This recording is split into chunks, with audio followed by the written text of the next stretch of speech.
The ghosts of the past are coming back to haunt the residents of Swat Valley in the Malakand division. Several recent incidents indicate that militants are reasserting themselves in the area and have become emboldened enough to commit brazen acts of violence that hark back to the bad old days. Last week, PTI MPA Malik Liaquat Khan was seriously injured and 3 others were killed in Lower Dir when the vehicle in which he was traveling came under attack by militants. A few days later, a video surfaced on social media showing a man claiming to be a member of the TTP interrogating an army major whose hands had evidently been tied behind his back and asserting that the militants had taken him and 2 others, a DSP and a soldier, hostage. A jirga later successfully negotiated the release of the captives. These are highly disturbing indicators that have alarmed the people, many of whom turned out in various parts of KP to protest against the resurgent Taliban.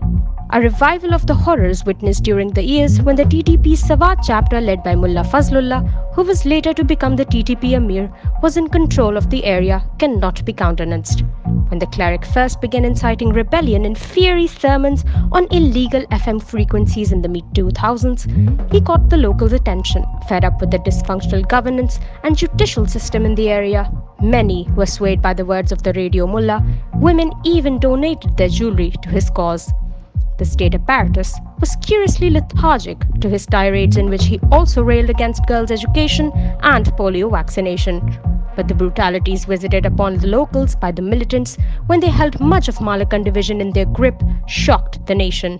It took 2 kinetic operations to flush them out and establish the writ of the state in the area. That writ is once again being tested, and this time the authorities must not allow violent extremists a comeback.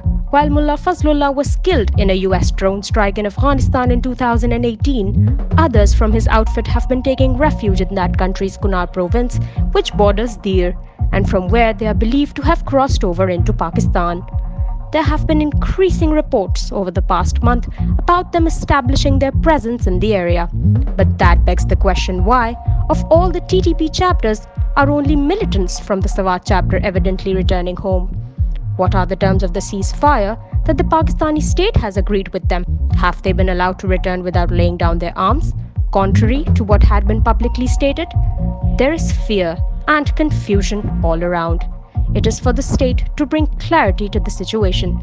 The people have a right to know.